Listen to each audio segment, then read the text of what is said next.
Olá, meu nome é Fernanda Gonçalves e visando simplificar o direito penal militar e o direito processual penal militar, eu quero abordar nesse vídeo o crime militar de insubmissão.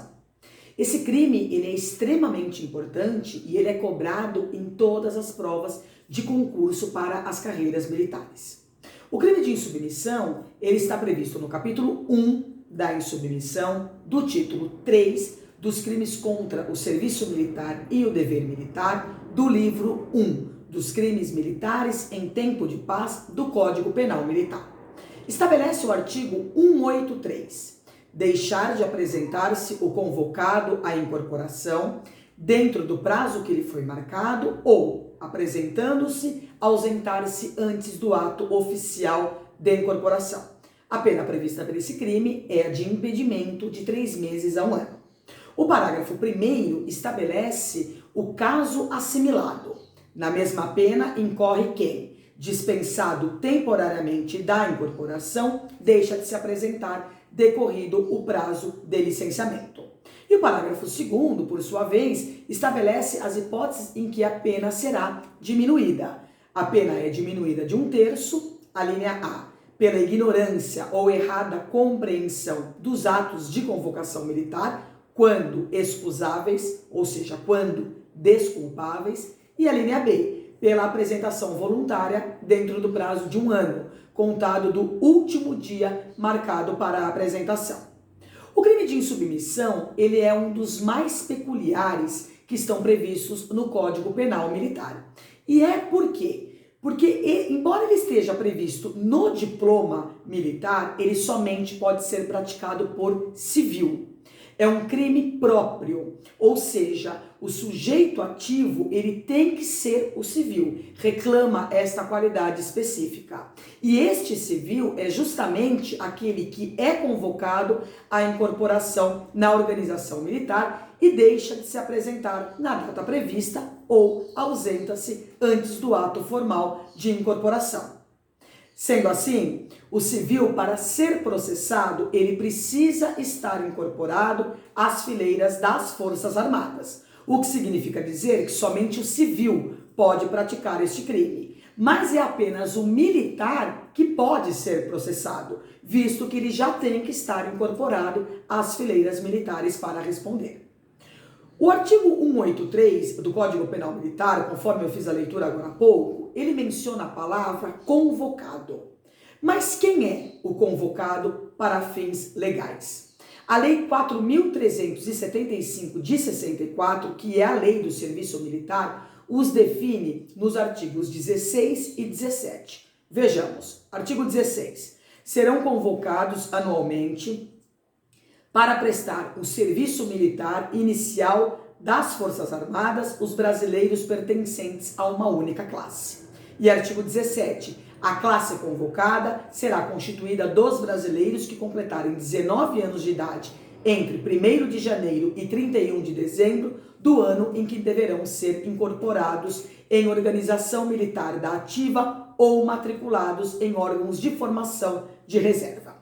A Constituição Federal, no seu artigo 143, estabelece a obrigatoriedade do serviço militar, estabelecendo o serviço militar é obrigatório nos termos da lei. E uma das maneiras de se garantir esta obrigatoriedade prevista constitucionalmente é justamente a criminalização da insubmissão. Sendo assim, o insubmisso, ele é o civil que, apesar de devidamente convocado, ele não comparece ou ele se ausenta, não se tornando desta forma um militar. É justamente a obrigação de servir que determina o crime de insubmissão. A objetividade jurídica deste crime, ou seja, o bem jurídico que é tutelado pela norma penal militar, é o serviço militar. O dever militar, neste caso, ele não é a objetividade jurídica deste crime, tendo em vista que o convocado ainda ele não está atado a este dever. O sujeito ativo é o civil convocado. Quando nós estudamos o sujeito ativo deste crime, surge uma indagação. Pode este civil ser convocado para a polícia militar ou para o Corpo de Bombeiro Militar? A resposta é negativa. De acordo com o Decreto-Lei 667, de 2 de agosto de 1969, em seu artigo 11, para as forças auxiliares, vigora o sistema voluntariado na prestação do serviço. O serviço ele não é obrigatório, como ocorre nas Forças Armadas. O sujeito passivo deste crime é a própria instituição militar.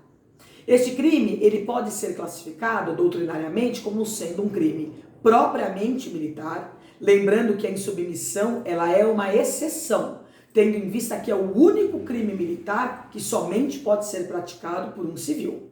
É um crime de mera conduta, não é necessário qualquer resultado para sua tipificação. É um crime de mão própria, não admite desta forma coautoria e, neste caso específico, não admite também a participação. É um crime próprio, reclama esta qualidade específica do sujeito ativo, qual seja o civil convocado. É um crime doloso, o agente ele tem que ter a vontade livre e consciente de se furtar ao serviço militar obrigatório. Não existe previsão de sua modalidade culposa. É um crime omissivo, quando se refere ao núcleo deixar de se apresentar, e neste caso não admite a tentativa, e ele é comissivo, quando o agente, apresentando-se, ausenta-se antes do ato oficial de incorporação. Neste núcleo, a tentativa ela é admissível. É o crime de ação penal pública incondicionada. A competência de julgamento será somente da Justiça Militar da União, porque envolve membros das Forças Armadas. Não existe este crime na esfera estadual. Algumas questões são muito interessantes quando nós estudamos o crime de insubmissão. São elas. Primeira questão.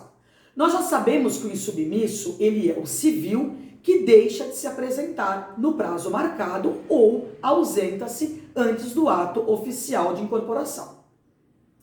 Mas o que acontece na hipótese do civil que sequer se apresenta ao serviço militar? Neste caso, ele é chamado de refratário e sua situação ela vem disciplinada na Lei 4.375 de 64, que é a Lei do Serviço Militar, no artigo 24, que dispõe: o brasileiro que não se apresentar para a seleção durante a época de seleção do contingente de sua classe ou que, tendo-o feito, se ausentar sem ter completado, será considerado refratário. Uma segunda questão: o que acontece se a convocação ela não for clara ou nítida? A resposta a essa pergunta nós encontramos na súmula 7 do Superior Tribunal Militar, que determina: o crime de insubmissão, capitulado no artigo 183 do Código Penal Militar, caracteriza-se quando provado de maneira inconteste o conhecimento pelo conscrito da data e local de sua apresentação para a incorporação através de documento hábil constante nos autos. A confissão do indigitado insubmisso deverá ser considerada no quadro do conjunto probatório, o que significa dizer que, havendo dúvida na convocação, o fato será atípico. Uma terceira questão: o crime de insubmissão ele é previsto no livro 1, que é dos crimes militares em tempo de paz. O que ocorre se a obrigatoriedade do serviço militar cessar em tempos de paz? Nesse caso, o crime ele não mais irá existir, tendo em vista que a sua tipificação é justamente não se submeter ao serviço militar obrigatório. Não sendo mais obrigatório, o crime deixa de existir. Uma quarta questão é: por que o crime de insubmissão somente ocorre na esfera federal, perante as Forças Armadas? A resposta é simples. Perante as forças militares estaduais, Corpo de Bombeiro e Polícia Militar, não existe o serviço militar obrigatório. Aqui vigora o sistema da voluntariedade. Uma quinta questão: este crime se aplica aos convocados para a matrícula em escolas de formação de militares da ativa das Forças Armadas? A resposta também é negativa. O ingresso nessas escolas de formação é voluntário, o que se mostra incompatível com o crime de insubmissão. A matrícula ela vem disciplinada também na Lei do Serviço Militar, agora no artigo 22, que dispõe: Matrícula é o ato de admissão do convocado ou voluntário em qualquer escola, centro, curso de formação de militar da ativa ou órgão de formação de reserva.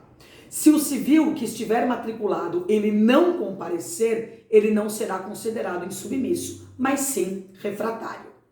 Agora, uma outra questão surge em decorrência dessa. Mas e se estas escolas forem específicas para os cursos de formação de quem presta o serviço militar obrigatório e foi oficialmente incorporado?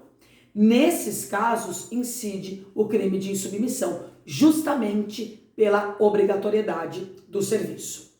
Uma sétima questão é, e o tiro de guerra? Existe uma polêmica se o crime de insubmissão ele é aplicado ou não ao tiro de guerra, tendo em vista ser um órgão de formação da reserva. Primeiramente, para respondermos essa questão, é importante informar que o tiro de guerra é uma instituição militar do Exército Brasileiro encarregado de formar atiradores e ou cabos de segunda categoria, que são os reservistas, para o Exército. Guilherme de Souza Nutti entende que é possível a capitulação neste tipo penal, tendo em vista que é um serviço militar e, sem dúvida, existe a convocação. E existindo a convocação, existe a obrigatoriedade. Nos dizeres deste doutrinador, cuida-se de um substituto legal à efetiva incorporação às Forças Armadas e cumpre sua missão constitucional, de modo que, se subtrair a ela, pode gerar a insubmissão. Mas já adianto para vocês que este tema, no pertinente ao tiro de guerra, ele é absolutamente controvertido. Está de longe da doutrina ser pacífica no estudo desse tema. Uma oitava questão é: o crime de insubmissão, ele pode ser praticado por médicos, veterinários ou farmacêuticos em serviço militar obrigatório? Sim, a resposta ela é afirmativa. O legislador, ele equipara médicos, dentistas, farmacêuticos e veterinários possuidores de certificado de dispensa de incorporação, o CDI, aos brasileiros de classe convocada. Então pode sim ser praticado também por esses profissionais da saúde. E uma nona e uma última questão com relação ao crime de insubmissão é: como não existe este crime perante as forças auxiliares, entenda-se, Polícia Militar e Corpo de Bombeiro Militar, como é tratado o candidato que, aprovado em concurso, não comparece para tomar posse? Neste caso, ele será considerado desistente e será aberta a vaga para o próximo classificado. Essas eram as considerações que eu tinha para fazer acerca do crime militar de insubmissão. Convido a todos a me seguirem no meu canal no YouTube, Simplificando o Direito Militar. E desejo a todos bons estudos.